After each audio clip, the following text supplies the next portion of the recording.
안녕하세요. 잡시광입니다.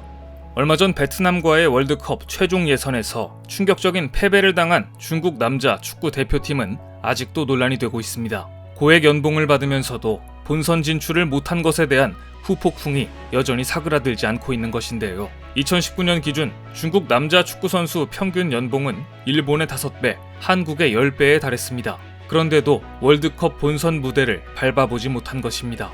투자 대비 형편없는 성적표를 받자 결국 프로팀들은 큰 폭의 연봉 삭감에 나섰습니다. 디폴트에 빠진 중국 2위 부동산 업체 헝다 역시 귀화 선수 5명과 계약을 해지하고 남은 선수들의 연봉을 대폭 삭감했습니다. 결국 모든 책임을 귀화 선수들에게 뒤집어 씌운 것입니다. 하지만 구단은 유지하겠다고 발표했는데요.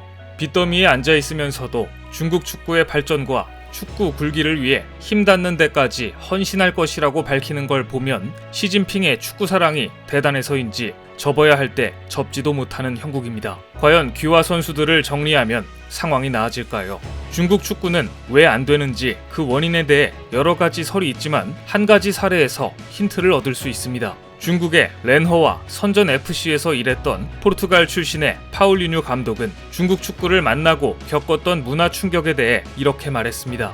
구단 관계자는 나에게 중국 선수들은 아침 훈련을 꺼린다고 말했다. 이유는 그들이 밤새 게임을 하느라 수면을 제대로 취하지 못해서였다.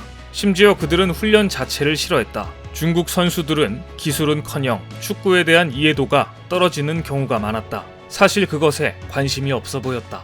밤새 게임을 해서 아침에 훈련을 하기 싫어했다니 그런 선수들을 용인하는 구단은 또 뭔지 도저히 이해가 가지 않는 대목입니다. 겉은 고액 연봉으로 화려했지만 속으로는 이렇게 골마 있었다니 한마디로 엉망진창이라는 말이 나올 정도입니다. 그런데 한편에서는 선수들이 그럴 수밖에 없을 거라는 동정론도 있습니다. 최근 중국 축구신문은 중국 슈퍼리그 10개 구단 중 최고 7개 구단이 선수 임금 체불 등 임금 문제를 안고 있으며 선수들은 중재 신청을 하고 있다. 하지만 선수들은 연봉 문제에 너무 많은 힘을 쏟진 않는다. 구단이 파산하면 아무것도 받을 수 없기 때문이다. 라고 분위기를 전했습니다. 심지어 국가대표팀 주장인 하오준민도 자신의 SNS에 자신도 월급을 받지 못하는 상황이라며 소속팀 우한주어를 비판했습니다. 하오준민은 중국 최고의 미드필더로 A매치 88경기에 출전한 선수인데요. 이런 선수까지 임금을 받지 못하고 있다면 다른 선수들은 어떨지 상상이 됩니다. 돈도 받지 못하는 상황이라면 게임을 하는 선수들의 심정이 이해가 되기도 하는데요. 구단과 선수들 모두 총체적 난국인 상황. 그런데 중국에서 이 문제를 해결하기 위해 제시한 해결책들은 더욱 엉망입니다. 중국의 한 유명 축구 해설가가 선수들에 대한 임금 문제에 한탄을 금치 못하면서 서아시아의 국가대표팀 선수들은 축구협회로부터 돈을 받는다 라며 서아시아의 방법을 활용한다면 선수들에게 도움을 줄 수 있다는 의견을 내놓았습니다. 그러자 또 다른 축구 해설위원은 그렇게 되면 선수들의 버릇이 축구협회 때문에 나빠질 수 있다. 선수들이 모든 게임을 그저 마치기만 하면 되는 일로 간주할 수 있다. 지더라도 매일매일 돈을 받을 수 있지 않나 라면서 협회가 보조금을 지급하면 선수들이 타성에 젖어 더욱 열심히 뛰지 않을 것이라고 주장했습니다. 축구를 대하는 중국 선수들의 정신력이 부족하다는 지적은 늘 나오는데 여기에 축구협회가 임금까지 지불하면 안 그래도 프로다움이 없는 선수들이 더 안일하게 경기를 뛸 가능성이 있다고 지적한 것입니다. 그동안 축구를 돈으로만 커버하려 했던 중국의 잘못된 판단은 월드컵 본선 진출 실패와 중국 슈퍼리그 기업들의 도산으로 골물대로 골마있던 문제들이 일제히 터져나온 것인데요. 중국 축구의 유일한 희망 우레이마저 커리어의 적색 경보가 켜졌습니다. 현재 스페인 라리가의 에스파뇰에 몸담고 있는 우레이는 좀처럼 기회를 잡지 못하고 있습니다. 2021-2022 시즌 라리가에서의 출전 시간이 도합 308분에 불과합니다. 심지어 지난 10경기에서는 한 번을 제외하곤 벤치에만 머물렀습니다. 우레이는 과거 손흥민처럼 어렸을 때부터 외국에 나갔다면 나도 그만큼 해낼 수 있었다 라는 패기 넘치는 발언으로 세간의 주목을 받았습니다. 실제 중국 선수로는 보기 드물게 유럽 빅리그에 진출하는 데까진 성공했습니다. 하지만 수년을 뛰었음에도 안착하는 데는 실패한 것으로 보입니다. 우레이는 2024년까지 에스파뇰과 계약이 된 상황인데 지금처럼 아예 출전도 못하는 시간이 길어지면 결국 이적을 택할 수밖에 없을 듯합니다. 현재 우레이의 시장 가치는 약 34억 원으로 손흥민의 1,085억 원과는 대략 32배의 차이가 납니다. 이렇게 중국 축구는 어디서부터 어떻게 수술을 해야 할지 모르겠다고 할 정도로 심각한 상황입니다. 중국 축구계는 자신들이 부족한 점을 기술적인 실력과 정신력이라고 보고 있습니다. 그래서 그간 귀화 선수를 통해 기술적인 실력을 채우려고 했던 것인데요. 하지만 정신력은 돈으로도 어찌할 수 없었습니다. 결국 중국은 실력과 정신력 두 가지 모두를 해결하기 위해 기가 막힌 결정을 하게 됩니다. 실력을 위해 여전히 귀화 정책을 유지하되 중국에 대한 애국심을 통해 정신력까지 갖춘 선수를 데려오기로 한 것입니다. 뭔가 그럴싸해 보이지만 결과적으로 망상에 불과합니다. 최근 중국 쯔보닷컴은 이렇게 보도했습니다. 중국 축구는 앞으로도 귀화 정책을 유지하기로 했다. 그러나 중국은 더 이상 인연이 없는 외국인을 귀화시키지 않을 것이다.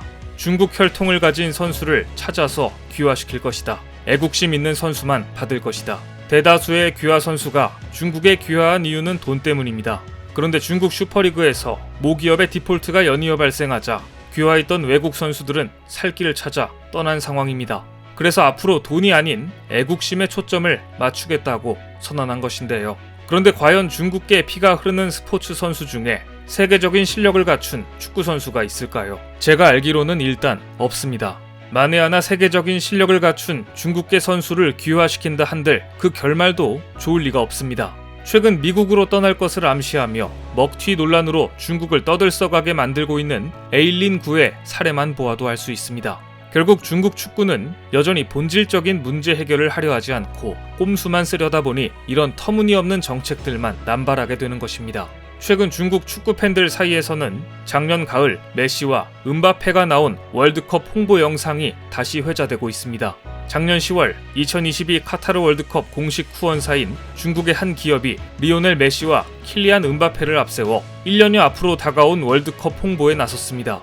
이들은 아시아 축구 인기에 큰 비중을 차지하는 중국을 타깃으로 해서 홍보 영상을 만들었는데 당시 영상에서 메시는 항상 응원해주는 중국 팬들에게 정말 감사하다, 행운을 빈다, 카타르에서 만나자 라고 말했습니다. 단순히 중국 시장을 목표로 한 월드컵 홍보였지만 당시에도 월드컵 본선 진출을 장담하기 어려운 시점이었던 중국 축구 팬들은 이 영상을 보고 분노를 표했습니다. 영상이 올라올 당시에도 중국의 월드컵 진출 가능성은 희박했기 때문입니다. 당시 신화스포츠는 중국은 아시아 최종 예선 4경기를 치러 1승 3패를 기록하고 있다. 데이터가 예측한 중국의 월드컵 진출 가능성은 0.42%이다 라고 울상을 지었습니다. 기사에 달린 중국 팬들의 반응도 대부분 회의적이었습니다. 메시와 음바페에게 미안하지만 중국은 가지 못한다. 우리를 기다릴 필요가 없다. 메시가 중국 축구를 조롱하고 있다. 메시에게 이 한마디를 들으려고 얼마를 썼느냐 라는 냉소적인 반응뿐이었습니다. 결국 중국의 월드컵 본선 진출이라는 꿈이 깨져버린 지금 메시의 초대에 응하지 못한 중국은 자존심에 심각하게 상처가 난 상황입니다. 앞으로 중국 축구가 넘어야 할 산이 한두 개가 아닌 것 같은데요. 중국은 그렇다 쳐도 응원했다가 중국인들에게 욕을 먹고 있는 메시는 무슨 죄인지 모르겠습니다. 오늘 준비한 소식은 여기까지입니다. 댓글을 통한 여러분들의 많은 의견 기다리겠습니다. 많은 분들의 생각이 모였을 때 진정 가치 있는 지식이 완성될 것입니다. 시청해주셔서 감사합니다.